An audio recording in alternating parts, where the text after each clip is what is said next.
Make them as a minority vote bank பண்ணாதீங்கன்னு. அதே மாதிரி ராகுல் காந்தி ஹிந்துக்களை திட்டினார். லட்சுமி சுப்பிரமணியத்து மேல பொன்வாரிலால் புரோஹித் கை வச்சாரு, அந்த அம்மா உடனே என்ன செக்ஸ் பண்ணாரு அப்படின்னு அந்த வரிசையில் பார்த்தால் ராகுல் காந்தி பேசியது அது பழிவாங்கும் எண்ணத்தில் மம்தா பானர்ஜி செய்கிறார்கள். ஜெகதீப் தக்கரிக்கும் அது மாதிரி செஞ்சாங்க.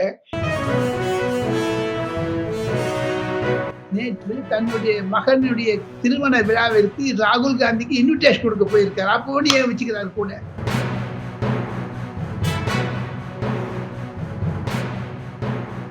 ஆன் வாய்ஸ் வீடியோஸை லைக் பண்ணுங்க, ஷேர் பண்ணுங்க, சப்ஸ்கிரைப் பண்ணுங்க and மறந்துடாம பெல் பட்டனை பிரஸ் பண்ணுங்க. தமிழ் உறவுகளுக்கு வணக்கம். இன்று நம்மோடு இணைப்பில் இருப்பவர் the top political analyst from India, the one and only Mr. Delhi Rajagopalan, right from Delhi. Sir வணக்கம். கார்த்திக் அவர் என்ன கேட்டிருக்கிறாரு அப்படின்னா வந்து sexual harassment case against West Bengal governor நீங்க எப்படி பாக்குறீங்க? இதுல வந்து ஏதாவது ஒரு நியாயம் இருக்கு அப்படின்ற மாதிரி பாக்குறீங்களா, or is it witch hunt அப்படின்னு கேட்டுக்கிறதா? தமிழ்நாடு அரசாங்கத்துக்கு நம்ம பன்வாரிலால் புரோஹித் மீது கூட செக்ஸ் ஸ்கேண்டல் போட்டாங்க, ஞாபகம் இருக்குது இல்ல? ஆமா. அப்ப எந்த ஒரு அடிப்படையும் இல்லாம சும்மா தான் போடுறாங்க அப்படின்ற மாதிரி தான் நினைக்கிறேன். வெஸ்ட் பெங்கால் கவர்னர் மேல போட்டது பழிவாங்கும் எண்ணத்தில் தான், விச் ஹண்ட் தான், விட்டிபியூரேட்டிவ் ஆக்ஷன், வெஞ்சன்ஸ். ஒண்ணு இல்ல, வீக் என்று மலையாள மனோரமா நடத்தக்கூடிய வீக் என்ற ஒரு ஆங்கில வாழ இதழுக்கு நிருபராக இருக்கக்கூடிய லட்சுமி சுப்பிரமணியம் என்று ஒரு அம்மையார் இருக்கிறார் தமிழகத்தில். வட இந்தியாவில் ஒரு கலாச்சாரம் என்ன என்று கேட்டால், எந்த பெண்மணியை பார்த்தாலும் அவர்கள் தலைமையில் கை வைத்து ஆசீர்வாதம் செய்வார்கள். யாரா இருந்தாலும் சரி. கல்யாண போட்டோலாம் பாருங்க, ஹரியானா பஞ்சாப்ல பாருங்க, 2 பேரு மாப்பிள்ளை மாட்டு பொண்ணு தலைமைக்கால கை எப்படி வச்சுருவாங்க, 2 தலையில எப்படி வச்சுருவாங்க. மாதிரி லட்சுமி சுப்பிரமணியத்து மேல பொன்வாரிலால் புரோஹித் கை வச்சாரு, அந்த அம்மா உடனே என்ன செக்ஸ் பண்ணாரு அப்படின்னு நினைக்கிறேன். அந்த மாதிரி ஒரு விச் ஹண்ட் தான் இது, வேற ஒண்ணுமே கிடையாது. சார் அப்ப வந்து அவரோட பிரிவிலேஜஸ் வந்து இன்வோக் பண்ணணும் அப்படின்ற மாதிரியும் கேட்டிருக்கிறாரு. ஏன்னா வந்து சரி okay let him not face the law அப்படின்ற மாதிரி ஏன் வந்து அவர் நினைக்க மாட்டேங்கிறாரு? why is he invoking his special privileges அப்படின்ற கேள்விக்கு நம்மளோட பதில் எப்படி சார் இருக்கு? என்னை பொறுத்த மட்டில் அது பழிவாங்கும் எண்ணத்தில் மம்தா பானர்ஜி செய்கிறார்கள். ஜெகதீப் தக்கரிக்கும் அது மாதிரி செஞ்சாங்க. மத்திய அரசாங்கத்தால் நியமிக்கப்பட்ட அனைத்து கவர்னர்களுக்கும் எதிர்கட்சிகளாக இருப்பவர் தொந்தரவு கொடுக்கிறார்கள் என்பதுதான் என்னுடைய கருத்து. சோ ஆக மொத்தம் it can be seen both ways. ஆனால் சிவி போஸ் மேல அனாவசியமாக மம்தா பானர்ஜி கேஸ் போட்டது அவருக்கும் பழி வாங்குறாரு. எங்க ஒரு சந்தோஷ் கலிங்கிற இடத்துல ஒரு விபத்து நடந்தது, ஒரு செக்ஸ் ஸ்கேண்டல், ரேப் நடந்தது. அங்க ஒண்ணு இல்லைன்னு சொன்னாங்க. அதுக்கெல்லாம் விளக்கம் கேட்டார். அது மேல ஒரு டேப் பண்ணிட்டு ஒரு பொம்பளை இவர் இழுத்தார், கைப்பிடிச்சு இழுத்தான்னு சொல்லி ஒரு கேஸ் போட்டாங்க. போக மாட்டேன், யாரு போலீஸ்காரனை உள்ள விட மாட்டேன், சுப்ரீம் கோர்ட் மட்டும் வந்திருக்குது அது. ஆனால் அவர் சொல்ற நான் நிரபராதிங்கிறாரு, எனக்கு அந்த பெண்மளைக்கு சம்பந்தமே கிடையாது அப்படின்னு. எது இருப்பினும் இது மாதிரியான ஒரு தனிப்பட்ட முறையில் இருப்பதை எல்லாம் மிகைப்படுத்துவது மம்தா பானர்ஜியுடைய ஒரு அரசியல் வாழ்க்கை அது என்று தான் நான் நினைக்கிறேன். அதில் ஆழ்ந்தமாக செய்யப்பட வேண்டியது என்ன என்று கேட்டால், சிவி போஸ்டிடம் ஒரே ஒரு கேள்வி, ஏன் பெண்மணி நான் 5 தடவை பார்த்தார், பார்த்ததுலேருந்து தப்பு இருக்கக்கூடாது. அதெல்லாம் பாத்தீங்கன்னா எப்போ சில விஷயங்கள்லாம் சொல்லக்கூடாது, நம்ம வாய மூடி இருக்கணும். அதுக்காக தான் சொன்னது தவறு, மம்தா பானர்ஜி சொன்னது தவறு என்பதுதான் என்னுடைய கருத்து. Doctor Ganesh. Okay sir. Sir Varun கேட்டிருக்கிறாரு, how do you see the interaction between Rahul Gandhi and Prime Minister Modi during the thank you speech for President? பயங்கரமா வந்து இருந்துச்சு, ரொம்ப அடிப்பொலியா இருந்துச்சு அப்படின்ற மாதிரி நரேன் கேட்டிருக்கிறாரு. அவர் வந்து he is from Kerala but he supporter of ராகுல் காந்தி. இவர் கலக்கிட்டாரே ராகுல் காந்தின்னு இவர் சொல்ல, நாங்க வந்து மோடி வந்து பாருங்க மோடி எப்படி பேசிட்டாரு, இனிமேல் நீங்க என்னைக்கு அடுத்த 2029லயும் நீங்க வந்து எதிர்கட்சி தான் அப்படின்னு சொல்லி இருக்கிறத வந்து ஒரு ஆர்குமெண்டேட்டிவா போச்சு. நீங்க எப்படி சார் பாக்குறீங்க? உங்ககிட்ட நரேன் கேட்க சொல்லியிருக்கிறார். நரேன் அவர்களுக்கு என்னுடைய சல்யூட்டேஷன்ஸ் அண்ட் கிரீட்டிங்ஸ். ம். ஒரு அரசியலை பாரபட்சமின்றி நடுத்தரமாக பார்க்க வேண்டும் என்றால் எதிர்க்கட்சி தலைவருக்கு ஒரு மரியாதை இருக்கிறது. நான் 40 ஆண்டுகள் நரேன் நாடாளுமன்றத்தை பற்பல ஆங்கில, தெலுங்கு, தமிழ் பத்திரிகைகளுக்கு நான் நிருபராக இருந்திருக்கிறேன், அரசியல் ஆசிரியராக இருந்திருக்கிறேன். எனக்கு குறைஞ்சது ஒரு 8 பிரைம் மினிஸ்டரோட நான் ஃபாரின் போயிட்டு வந்திருக்கேன், 35 கண்ட்ரிக்கு போயிட்டு வந்திருக்கேன். அவ்வளவு எக்ஸ்பீரியன்ஸ் இருக்கு. எனக்கு Somnath Chatterjee speaker long and distinguished journalist ஒரு பேட்ச் கொடுத்தார். Credit to me, they allowed me to Central Hall.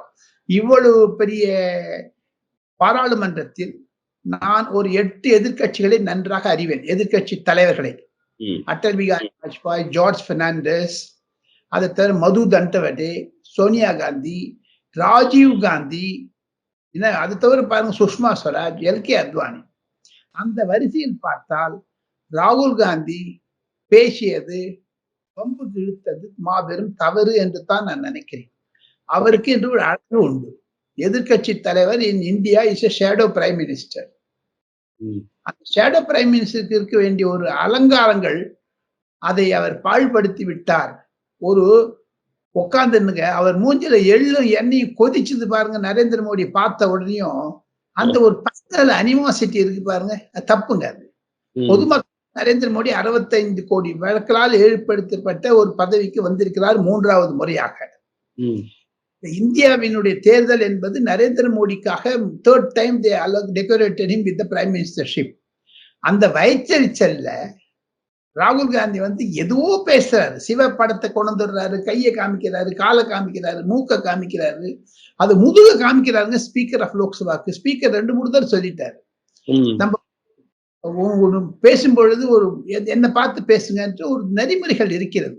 அதையெல்லாம் தகர்த்து ஏதோ ஒரு நக்சல் மாதிரியும், ஏதோ ஒரு ஏகே ஆண்டனியினுடைய ரிப்போர்ட்டை பாத்தீங்கன்னா மெஜாரிட்டி கம்யூனிட்டி ஹிந்துவை நம்ம விரோதிச்சு கூடாதுன்னு கொடுத்திருக்காரு 2014. கேரளா நான் சொல்றேன் நரேனுக்கு அந்த 18 pages report I still have. AK Antony gave me that report. அது minorities you have to get along with them. Don't make them as a minority vote bank பண்ணாதீங்க. அதே மாதிரி ராகுல் காந்தி ஹிந்துக்களை திட்டினார். இஸ் நாட் a Hindu பார்ட்டிங்கிறார். அமித்ஷா இஸ் நாட் a Hinduங்கிறார். இவர் யாருக்கு சர்டிபிகேட் கொடுக்கறதுக்கு? பாதகத்தை செய்தாலும் கூட அவருக்கு அந்த அந்த பேச்சில் நரேன் ஒரே ஒரு குறிப்பு சொல்றேன். எதிர்கட்சி தலைவர் ஜனாதிபதி உரைக்கு நன்றி தெரிவித்து பேசக்கூடியதை நீங்க எதுக்கலாம், அந்த அமெண்ட்மெண்ட் கொடுக்கலாம். ஆனா திருப்பி திருப்பி திருப்பி ஒரு இடத்துக்கு வருவாரு அவர் ராகுல் காந்தி. நரேந்திர மோடி தான் விட்டுருங்க, அவர் கூடியது 2 பேர், அதானி அம்பானி. அன்னைக்கே பேசுவாங்க அதை பத்தி. அதுக்கு அப்துல் காதருக்கு அமாவாசைக்கு என்ன சம்பந்தம்? அம்பானி நேற்று தன்னுடைய மகனுடைய திருமண விழாவிற்கு ராகுல் காந்திக்கு இன்விடேஷன் கொடுக்க போயிருக்காரு. அப்போது ஏன் வச்சுக்கிறாரு கூட? நரேந்திர இந்த கான்ட்ரடிக்ஷன் 1. 2, நரேந்திர மோடி பேசும்பொழுது சூடா விட்டாரு. ராகுல் காந்திக்கு இருக்கக்கூடிய 52 வயதில் நரேந்திர மோடிக்கு 60 ஆண்டு காலம் இந்திய அரசியலில் பங்கேற்று இருக்கிறார். 15 ஆண்டு காலம் அவர் RSSலும், 12 ஆண்டு காலம் பிஜேபியிலும், 23 வருடங்கள் முதலமைச்சராக பிரதமராக இருப்பது சாதாரண காரியம் அல்ல கணேஷ். நிச்சயமா சார். ஆனா 2029 எதிர்கட்சியா தான் இருப்பீங்க அப்படின்னு சொன்னது வந்து கொஞ்சம் ஓவர் கான்பிடன்ஸா, இல்லாட்டினா வந்து அதுல ஒரு நியாயம் இருக்குன்னு பாக்குறீங்களா? நியாயம் இருக்கு. 16 இடத்துல அவங்களுக்கு கட்சியே இல்லைங்க சார். காங்கிரஸ் உடைய வெற்றியை அனலைஸ் பண்ண பாத்தீங்கன்னா Ganesh, Congress got only from 5-6 pockets. Tamil Nadu, Kerala, Punjab, இந்த மாதிரி இந்த இடத்துல. டெல்லியில சூன்யம். உத்தரப்பிரதேசத்துல இருந்து அகிலேஷ் யாதவ்னால ஒரு 10 சீட் வந்தது, இல்லாம அதுவும் வந்திருக்காது. மத்திய பிரதேசத்துல 0. குஜராத்ல 1 வந்திருக்குது அவுட் ஆஃப் 25. அது which is a setback to BJP. So இந்த விசிட் பார்த்தால் நரேந்திர மோடி செய்தது தவறு, ராகுல் காந்தி செய்தது ரவுடிசம் என்று தான் நான் நினைக்கிறேன். என்னுடைய கடுமையான வார்த்தையை கட்டுப்படுத்த நினைத்தேன். ஆனால் அவர் ரவுடி மாதிரி பிஹேவ் பண்ணது என்ன ஸ்லாங்கா இருக்காங்க. He does not respect the Indian democracy. பாத யாத்திரை 5000 கிலோமீட்டர் நடந்ததனுடைய ஒரு முதிர்ச்சி இல்லையா அவர்கிட்ட. வைகோ எனக்கு வைகோவை பத்தி இன்னைக்கு நேத்தின்னு இல்ல, 35 வருஷமா வைகோ தெரியும். அவரை நான் தானே தலைவராக தலைமை ஏற்று நடத்துவேன். காரணம் என்ன என்று கேட்டால், தமிழ் ஈழத்திற்காக நடைபயணம் செய்தவர். அந்த நடைபயணத்தில் நானும் சென்றிருக்கிறேன் தினமணி நிருபராக, நான் இளம் வயதில். அவருக்கு இருந்த முதிர்ச்சி ராகுல் காந்திக்கு இல்லையேன்னு தான் எனக்கு வருத்தம். நடக்க நடக்க உங்க காய் தேய்ஞ்சதுன்னு வச்சுங்க, 10 பேரை பாத்தீங்கன்னா சுகம் துக்கம் எல்லாம் தெரிஞ்சிடணும் உங்களுக்கு. ஆனால் ராகுல் காந்திக்கு இருக்கக்கூடிய துவேஷம், வெறுப்பு, ஒரு கோபம் நரேந்திர மோடி இருப்பதை அதானி மீது அம்பானி மீது ஏன் காண்பிக்க வேண்டும்? ஜனாதிபதி உரையில் இந்து திட்ட வேண்டும். நீ ஓட்டு பேங்க் குஷிப்படுத்தணும் முஸ்லீமையும் கிறிஸ்டியன் சொன்னா வெளில போய் பேசிக்கோ. பாராளுமன்றத்தில் சிவபெருமானை காண்பித்து நீ ராமரை வச்சிருக்க நான் சிவபெருமானை வச்சிருக்கேன் கேரளல் பண்ண முடியாது. நிச்சயமா. Right sir, last and final question sir. அதாவது வந்து நம்ம விக்கிரவாண்டி தேர்தல், இது வந்து நம்மளோட இது ஜென்ரலா விக்கிரவாண்டி தேர்தல் இப்ப வந்து சூடு பிடிக்க ஆரம்பிச்சிருச்சு. 10ஆம் தேதி இன்னும் 4 நாள் எலெக்ஷன், 3 நாள்ல வந்து கவுண்டிங். நாம் தமிழர், அதுக்கப்புறம் பாட்டாளி மக்கள் கட்சி, அதுக்கப்புறம் வந்து டிஎம்கே, 3 பேரும் பயங்கர சூடா பேசிட்டு இருக்காங்க.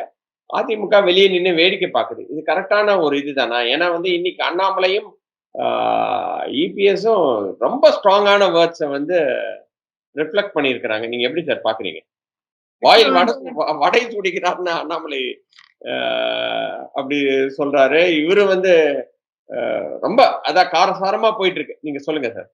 நம்பிக்கை துரோகின்னு அண்ணாமலை சொல்றதும் இவரு வடை சொல்றாருன்னு சொல்றதும் ஜாஸ்தியா போயிட்டு இருக்கிற மாதிரி இருக்கு. கருத்துக்கள் last and final question. Last and final கருத்து, விக்கிரவாண்டி தேர்தலில் பாட்டாளி மக்கள் கட்சி ஜெயிக்கும் என்று தான் வரக்கூடிய தல நிலவரங்கள் தெரிவிக்கின்றன. திராவிட முன்னேற்ற கழகம் 1000 ரூபாய் கொடுத்தாலும் 2000 ரூபாய் கொடுத்தாலும் 8 அமைச்சர்களை கொடுத்தாலும் கள்ளக்குறிச்சி விஷயம் பொதுமக்களிடையே ஒரு கிளர்ச்சி உருவாக்கி இருக்கிறது. ஸ்டாலின் முதலமைச்சர் அங்கு போகாத இருந்தது பலருக்கு. நேற்று கூட விழுப்புரத்துல 2 பேர் செத்து போயிட்டாங்க. சில பத்திரிகைகள் மறைக்கின்றன. சமூக வலைதளங்களில் வரக்கூடிய வீடியோக்களை எல்லாம் பார்த்தால் கண் ரத்தம் வருகிறது.